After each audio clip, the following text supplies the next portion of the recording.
కాంగ్రెస్ పై శాంతనగర్ నియోజకవర్గంలోని ప్రజలు విశ్వాసం వ్యక్తం చేస్తున్నట్లు వీళ్లపల్లి శంకర్ తెలిపారు. బీఆర్ఎస్ బీజేపీ రెండు పార్టీలు ఒకటేనని అన్నారు.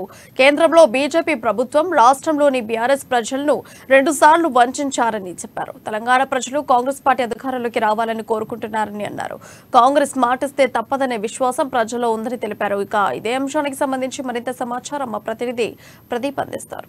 షాద్నగర్ నియోజకవర్గంలో ప్రధాన పార్టీలు ప్రచారంలో దూసుకుపోతున్నాయి. రాబోయే రోజుల్లో మరికొద్ది రోజుల్లోనే ఎన్నికలు సమీపిస్తున్న నేపథ్యంలో కాంగ్రెస్ పార్టీ, బీఆర్ఎస్, బీజేపీ పార్టీలు తమ మేనిఫెస్టోలను చెప్తూ ప్రజలను ఓట్లు అడిగే పరిస్థితి ఉంది. అయితే మనతో పాటు ఇక్కడ షాద్నగర్ కాంగ్రెస్ అభ్యర్థి వీళ్లపల్లి శంకర్ గారు ఉన్నారు. వారిని అడిగి మరిన్ని విషయాలు తెలుసుకుందాం. సార్ చెప్పండి, ప్రధానంగా షాద్నగర్లో ప్రచారం ఎట్లా ఉంది? కాంగ్రెస్ పార్టీకి సంబంధించి ప్రజలు ఏమడుగుతున్నారు? ఈరోజు చాలా సంతోషం. కాంగ్రెస్ పార్టీకి ప్రతి గ్రామంలో, ప్రతి గూడెంలో, ప్రతి తండలో బ్రహ్మరథం పడతా ఉన్నారు. ఇలా రాష్ట్ర ప్రభుత్వం, కేంద్ర ప్రభుత్వం 2 ప్రభుత్వాలు కూడా ప్రజలను 2 సార్లు వంచిర్రు, 2 సార్లు మోసం చేసిర్రు. ఇలా ప్రజా వ్యతిరేక విధానాలకు పాల్పడుతూ ఉన్నారు. పన్నుపోటు పొరుస్తూ ఉన్నారు కాబట్టి ప్రజలు పూరగా విసుగు చెంది ఉన్నారు. ఇలా ఇతర పార్టీలన్నిటిని కూడా విస్మరిస్తూ ఉన్నాయి. కాబట్టి కాంగ్రెస్ పార్టీ నమ్మకమైన పార్టీ, ఇచ్చిన మాట నిలబెట్టే పార్టీ. కాంగ్రెస్ పార్టీ నిష్పక్షపాతంగా ప్రజాస్వామ్యబద్ధంగా పరిపాలన కొనసాగుతుంది. కాబట్టి అందరి పార్టీ కాంగ్రెస్ పార్టీ, అన్ని మతాల పార్టీ, అన్ని కులాల పార్టీ, అన్ని ప్రాంతాల పార్టీ, అందరినీ సమానంగా చూసే పార్టీ కాంగ్రెస్ పార్టీ. కాబట్టి ఇలా కాంగ్రెస్ పార్టీకి గ్రామాన బ్రహ్మరథం పడుతున్నారు. పెద్ద ఎత్తున కాంగ్రెస్ పార్టీ అఖండ విజయంతో సాధించబోతుంది, ప్రజల మద్దతుతో, ప్రజల బలంతో. ఒకవైపు బీఆర్ఎస్ పార్టీ కర్ణాటకలో ఏదైతే కాంగ్రెస్ పార్టీ ఇచ్చిన 6 గ్యారెంటీలు ఇవ్వడంలో, ఏదైతే అమలు చేయడంలో విఫలమైందంటూ ప్రచారం చేస్తున్నాయి. మరోవైపు బీజేపీ పార్టీ కూడా వస్తే పోయేది లేదు, కాకుంటే కూడా అదే అంటున్నారు. కాంగ్రెస్ పార్టీ పైన బీఆర్ఎస్ పార్టీ దుష్ప్రచారం చేస్తుంది. దీన్ని ఎట్లా మీరు తిప్పికొడతారు? చాలా దుర్మార్గం. అబద్ధాలు ఆడేటలో వాళ్ళకు వెన్నుతో పెట్టిన విద్య. ప్రపంచంలో ఎవడన్నా అబద్ధం ఆటోడు నిజం చేయగలుగుతాడంటే కేసీఆర్, బీజేపీ వాళ్ళు ఇద్దరు దొంగలు. ఒక తెలంగాణ భాషలో మాట్లాడాలంటే లంజమిండలు వాళ్ళిద్దరు కూడా.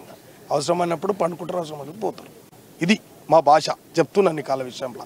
అయితే బ్రహ్మాండంగా కర్ణాటకలో ఏదైతే రాహుల్ గాంధీ, సోనియా గాంధీ ఏదైతే 6 గ్యారెంటీ స్కీమ్స్ ఇచ్చిర్రో అవన్నీ అమలు అవుతూ ఉన్నాయి. అక్కడ ప్రజలు సంతృప్తిగా ఉన్నారు.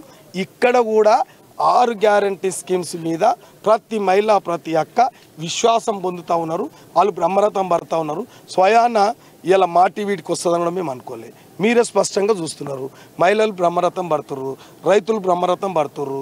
ఇలా అందరు సబండ జాతి ఎందుకు తెచ్చుకున్నాం రా తెలంగాణ అంటే చెప్పి ఇలా వేధిస్తూ ఉన్నారు ఇలా ప్రజలను. కాబట్టి ఈ ప్రభుత్వాలను పాతాల లోకానికి పాత పెట్టడానికి టీఆర్ఎస్ పార్టీని, బీజేపీ పార్టీ 2 పార్టీలు ఒకటే అని చెప్పి ప్రజలు నిర్ణయించుకున్నారు. తీర్మానం కూడా చేశారు.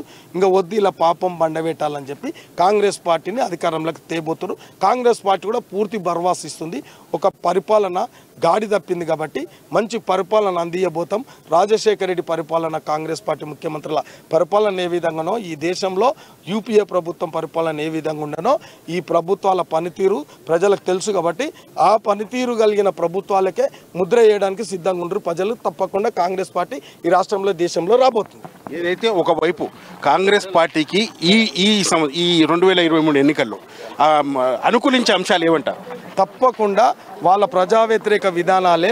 వాళ్ళు ఏదైతే అవినీతికి పాల్పడ్డారో, అక్రమాలకు పాల్పడ్డారో, ఒక నియంత్రిత పాలన, ఒక దొరల పాలన, ఒక రాజరిక వ్యవస్థ.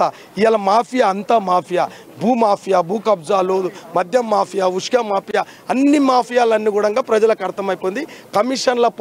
కమిషన్ల ప్రభుత్వం ఇదని తెలుసు. 40% కమిషన్ పార్టీ అని తెలుసు అందరికి. కాబట్టి ఏదైతే షాద్నగర్ నియోజకవర్గంలో అభివృద్ధి జరగలేదంటూ తెలంగాణ ప్రభుత్వం అవినీతే తమకు రాబోయే ఎన్నికల్లో కాంగ్రెస్ పార్టీ ఘన విజయం సాధిస్తుందంటూ ఏదైతే షాద్నగర్ నియోజకవర్గంలో కాంగ్రెస్ పార్టీకి ప్రజలు స్వచ్ఛందంగా బ్రహ్మరథం పడుతున్నారంటున్నారు. ఇది ఇక్కడ పరిస్థితి. వీడియో జర్నలిస్ట్ రాజేష్తో ప్రదీప్, అమ్మా న్యూస్, షాద్నగర్ నుంచి.